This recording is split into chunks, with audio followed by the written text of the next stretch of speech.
seja bem-vinda em mais um Pod Fametro. Eu sou a doutora Ana Rita, sou nutricionista, professora e coordenadora do curso de nutrição. Então seja bem-vindo.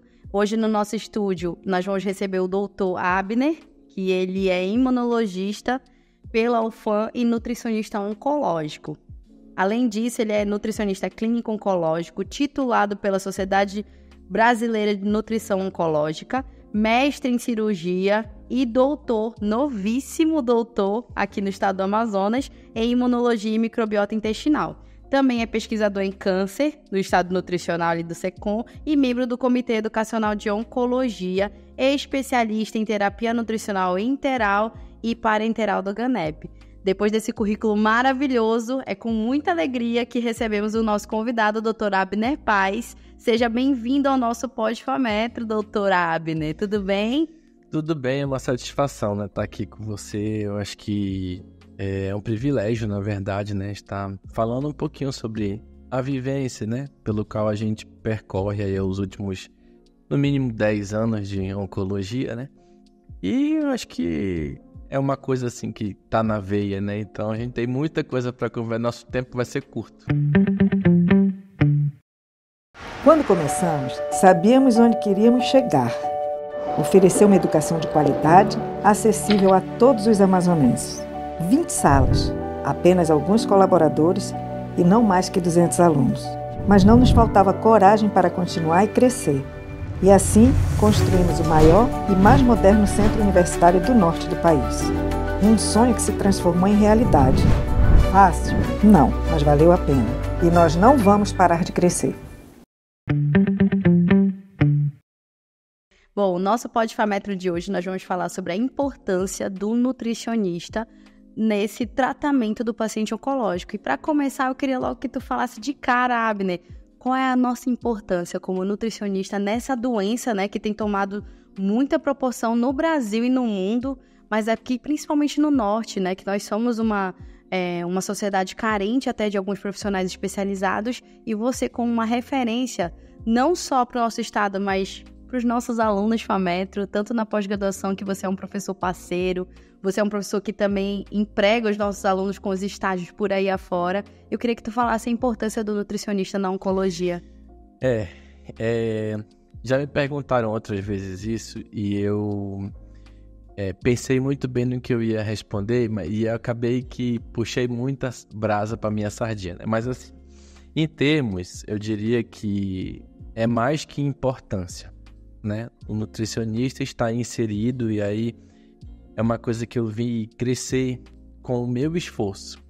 Porque antes você não sabia o que era nutrição oncológica. Então, verdade, de 10 anos para cá, quando a gente começou a mostrar nas palestras, né, na atuação no ambulatório junto com os alunos, eles começaram a se interessar. Então, eu era sozinho, já não sou mais, né? Tenho gente para me ajudar. Por quê? Porque a gente viu que é um nicho, como você disse, muito carente. E que o paciente é altamente necessitado, imagino, de uma abordagem nutricional especializada. Então, assim, você é nutricionista materno-infantil, sabe muito bem que o nutricionista oncológico não vai conduzir uma grávida como você. Assim como também eu não vou conseguir. Exatamente. Um paciente oncológico. Então, eu acho que o grande X da questão é esse. Então, é importante a gente até mostrar que a pós-graduação poderia até ser criada, né, no contexto Fametro, e a gente ia ter, com certeza, você precisa de professor, né, mas de repente fazia híbrido, tá, uma ideia aí para os nossos mantenedores. Porque é uma área que o paciente, no primeiro momento do diagnóstico, ele já apresenta algum grau de perda de peso. E no nosso estado, infelizmente, nós estamos ali pau a pau com as doenças cardíacas, né? As cardiovasculares. Então, se não fosse a hipertensão, que todo mundo é tão estressado que tem pressão alta novo, a gente já estaria no primeiro lugar do pódio aí das doenças no Amazonas. Então, a gente tem assim, muitos casos, né, sendo diagnosticados diariamente, aberto prontuário na Fundação SECOM, cerca de 30 casos, né, em média, pode ser um pouco mais, um pouco menos, 30 casos de casos novos. né, para iniciar tratamento. Ou seja, os que não chegaram na rede ainda e os que estão pelo interior, porque o nosso maior problema é a demografia. Então, assim, a gente encontra inúmeros percalços nesse contexto e todos esses percalços vão atrapalhar a manutenção do peso, da musculatura, de uma alimentação minimamente condizente com saúde, né? Ou minimamente que a gente consiga dizer que aquilo está ajudando o corpo a sobreviver à doença. Sim. Né? É onde entra o nutricionista. Então, no primeiro momento, o paciente já tem algum grau de perda. E é a base, né, Abner? Eu falo que a gente é tão importante porque todo mundo come todos os dias. E o que você come e vai influenciar o que está acontecendo. Então, eu fico imaginando o câncer, que é uma doença imunológica severa, porque o paciente, além de estar lutando, ainda tem a medicação que é muito forte. Se eu não tivesse suporte nutricional, ele vai a óbito e não tem o tratamento talvez esperado, o sucesso do tratamento esperado. Isso, uma grande maioria dos tumores, a desnutrição favorece o óbito com mais facilidade e com mais rapidez do que a própria doença. Porque a pessoa se debilita, não consegue ter minimamente um estado geral, uma performance, como a gente chama, para tratar. Né? Isso em qualquer câncer, Abner. Qualquer câncer, assim, existem os graus de agressividade, né? Então, geralmente, os que mais acometem o estado nutricional de um indivíduo são os que têm íntima relação com o tubo digestivo, desde a boca até o ânus. Esses aí são os que têm mais consequência nutricional, né? Prejuízo. Aí a gente tem os outros que são opostos, mas que também precisam de um olhar cuidadoso, porque o paciente tem outros problemas relacionados ao metabolismo. Por exemplo, uma grande maioria dos tumores de mama, a mulher não perde peso. Né? Pode até ganhar peso. Ela pode ganhar e às vezes a maioria ganha. Então, às custas de quê? De tecido gorduroso. Vamos falar para a nossa população aí, tecido gorduroso que é o adiposo. Então, isso é ruim, sim, porque você está propiciando um perigo maior para a doença cardiovascular. Verdade. Para ter uma doença até associada ali, né? Então, aí de novo entra o nutricionista no planejamento, na reeducação, que o paciente oncológico, ele, como você mesmo disse, ele vem provavelmente, na grande maioria dos casos, principalmente do tubo digestivo, tumor do tubo digestivo, eles têm como consequência uma alimentação prejudicada há muitos anos. Então, é essa a realidade do nosso estado, que é riquíssimo. A gente estava conversando aqui, né, sobre os alimentos funcionais e tal, que o INPA estuda. Mas, assim, a que ponto a nossa população insere isso dentro do cardápio, do dia a dia? Exatamente. Então, a gente acaba que vê que é limitado. E isso não protege, né? E, Abner, falando já agora de alimentos, né, regionais, já que você tocou nesse assunto que muito nos interessa, tem algum alimento anti-câncer nosso regional, ou então exemplos de alimentos que você utiliza até na sua prática clínica, que pode dar também como conteúdo para as pessoas colocarem isso na nossa alimentação regional, para que ele seja, assim, um alimento funcional no dia a dia? Você pode citar alguns alimentos pra gente? Eu já ia te dizer, não tem só um, tem vários, né? Porque a nossa biodiversidade, o nosso bioma é fantástico, né? E é muito vasto. Gosto muito. Então, o paciente às vezes fica impressionado, porque eu digo, olha, o senhor pode sim comer tucumã. Isso mesmo, açaí, né? E açaí, só porque ele vê que brilha um pouco, tem um pouco de... É gorduroso, claro. Você vai individualizar. Eu não vou comer 10 tucumã, né, Abner? Com farinha não pode. Exato. E se ele acabou de operar, né? Vamos lá, tirou o estômago, mas tirou a vesícula também. Aí fica complicado. Você precisa ir adaptando aos poucos. Para cada paciente. Exatamente. Mas o tucumã seria um alimento top. A pupunha, o açaí, né? As nossas punks, a mais conhecida, a Ora Pronobis. Ora Pronobis que é riquíssima em proteína e outras coisas mais. Magnésio, né? Eu sei que ele tem muito. Então, isso a gente tenta incorporar ali na dieta do dia a dia, mesmo que a nossa população seja uma população que não possa fazer um cardápio elaboradíssimo, mas se você orienta já faz, assim, uma super diferença. Porque quando os alunos vêm, né? Poxa, Abner, mas tu dá um cardápio para eles ainda na consulta? Eu digo, dou. Atendo um montão de gente de tarde, só que eles merecem minimamente um guia de como eles vão fazer em casa. Sim, com né? certeza. Por quê? Porque o básico não é feito. Então a gente entrega o básico para ele em mãos e aí no mês que vem ele já tá com resultado que ele não tinha antes. Nossa. Por quê? Porque ele organizou, né? De acordo, o cardápio é básico, vai ter lá o arroz com feijão, mas vai ter o Ora Pronobis que eu digo para ele, olha, essa folha não é cara, só que ela só não acha em qualquer lugar, só vai ter que ir na feira tal, Lá no tal, mercado. tal. Exatamente. Então, uma outra coisa que é importante a gente falar. É necessário esforço. Não dá, porque se for para comer pão com margarina, isso é fácil. É só cortar o pão e botar margarina dentro. Mas isso não traz saúde para ninguém. E que é um alimento cancerígeno, né, Abner? Eu queria que justamente tu falasse isso para alertar o pessoal que tá ouvindo a gente e vendo quais são os alimentos também cancerígenos, que hoje a gente tem milhares de ultraprocessados e que as pessoas não têm essa noção. A gente vê criança comendo isso, idosos e até gente que faz o tratamento de alguma doença imunológica. Então, dá esse alerta também para o pessoal. A gente precisa... Primeiro, acho que o papel do nutricionista é educador, né? Então, é educar. Primeiro momento da consulta e ao longo da consulta, do acompanhamento, você precisa mostrar para aquele indivíduo como ele vai conseguir trabalhar sozinho. Como que seria?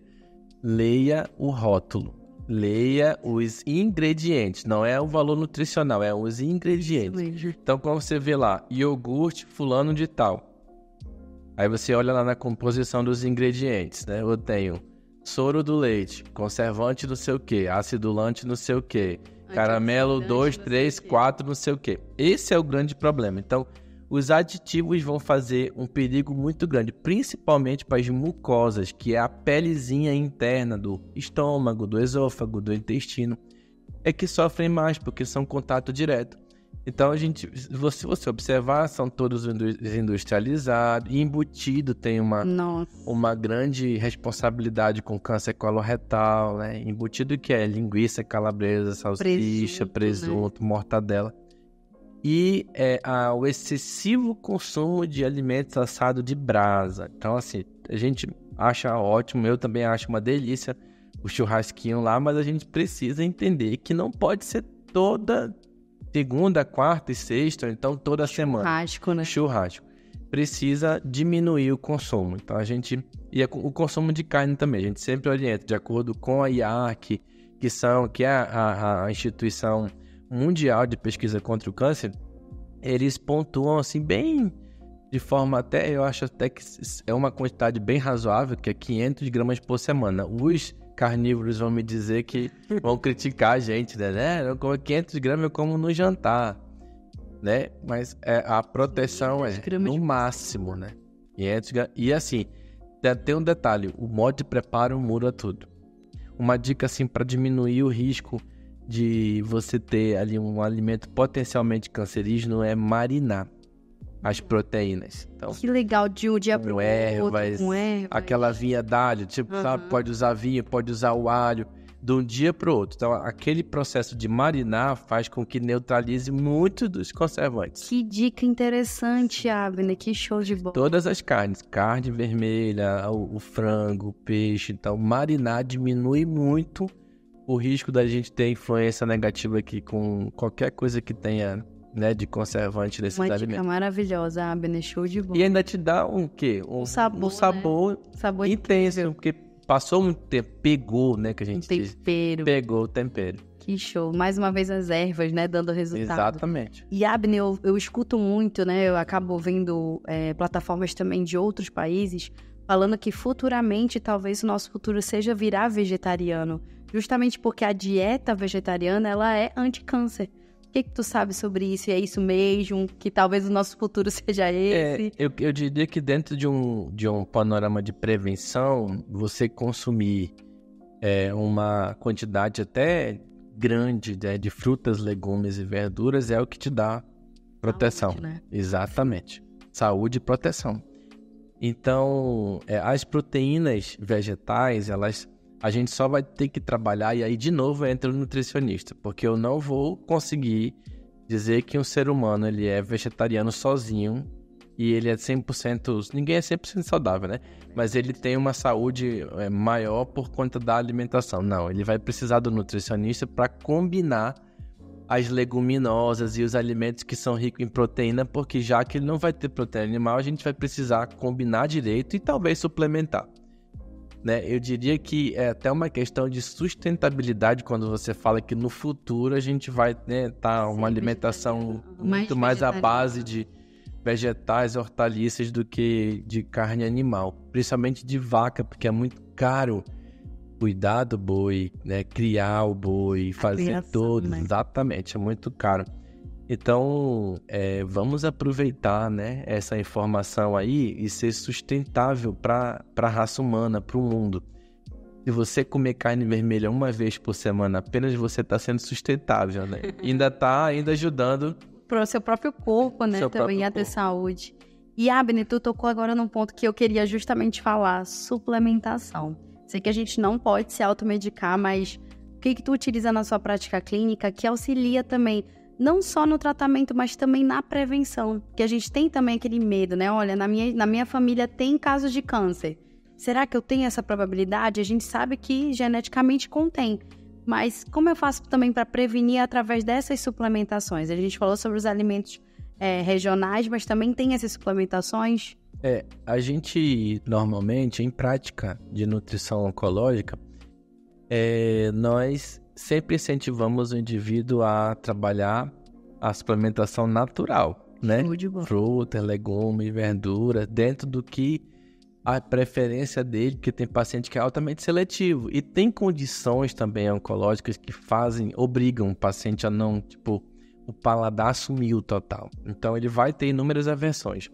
A gente tem que trabalhar muito bem isso. Hoje a literatura ela pontua com um pouco de cautela a questão da relação prevenção versus suplemento.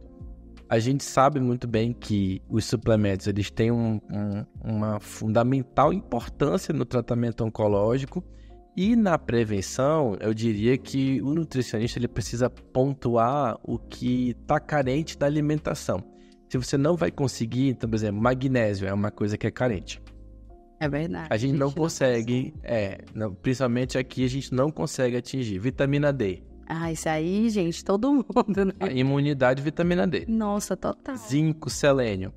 Então, às vezes, a pessoa tem uma vida agitada, não vai estar conseguindo... Isso poderia ser utilizado a favor desse indivíduo.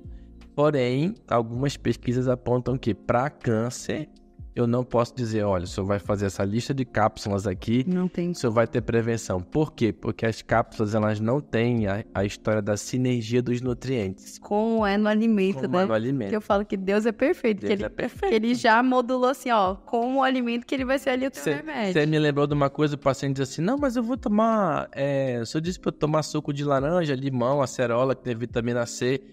Se eu tomar um efervescente da vida aí da farmácia, tá tudo bem. Eu disse, em termos sim, mas na laranja tu tem a quantidade correta. Então é a natureza, é Deus, como você disse, né? Ele te deu um alimento que o rim não vai jogar fora 80%. Você toma lá o efervescente, você vai jogar fora, o seu corpo mesmo elimina. 80%, é verdade. Entende? Então aí acaba que é uma coisa que é um xixi mais caro, né? É o xixi mais caro. E, Abner, quais as perspectivas agora em relação a esse tratamento oncológico que a gente tem aqui no Amazonas? Por exemplo, tu me falou que tem outras pessoas também que já têm essa especialização aqui no Amazonas, mas a gente tem perspectiva também tem pessoas que se interessam nessa área, alunos te procurando que se interessam nessa área, para que a gente justamente no futuro, a gente tenha mais pessoas de nutrição trabalhando a favor tanto da prevenção quanto do controle do câncer? Tem muito aluno que, inclusive, me acompanha no ambulatório do SECOM e eles entram de um jeito e saem de outro. Por quê? Porque a vivência oncológica, e aí eu falo, a vivência oncológica, ela não é só ciência. Pelo contrário, você usa a ciência, vamos dizer aí que 20% do teu atendimento.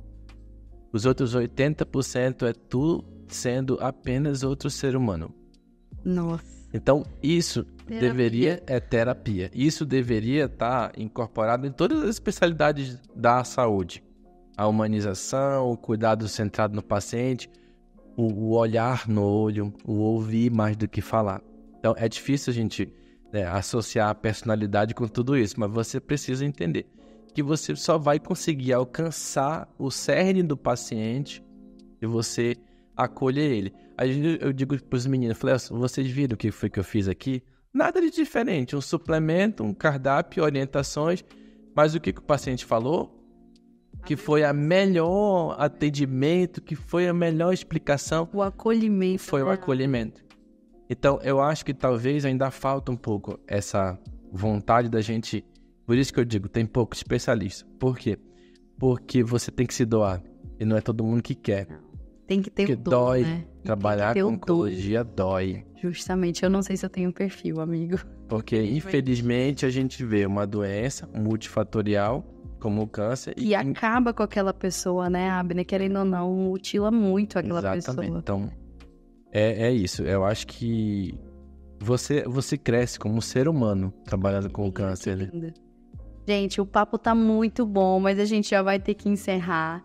Eu quero também falar pra você que, se você quiser conhecer mais sobre a nutrição, siga a gente nas nossas redes sociais, nutrição.fametro. E eu quero que o doutor também deixe a sua rede social para quem quiser também conhecer mais de nutrição oncológica, siga-se, é uma referência no nosso estado do Amazonas, o doutor Abner. Pode falar teu Instagram, Abner. Meu Instagram é @Abner_Nutrionco. Digita lá, eu acho que vai ser o primeiro, um camarada assim, um pouco sem cabelo, mas vocês vão logo dizer achá-la.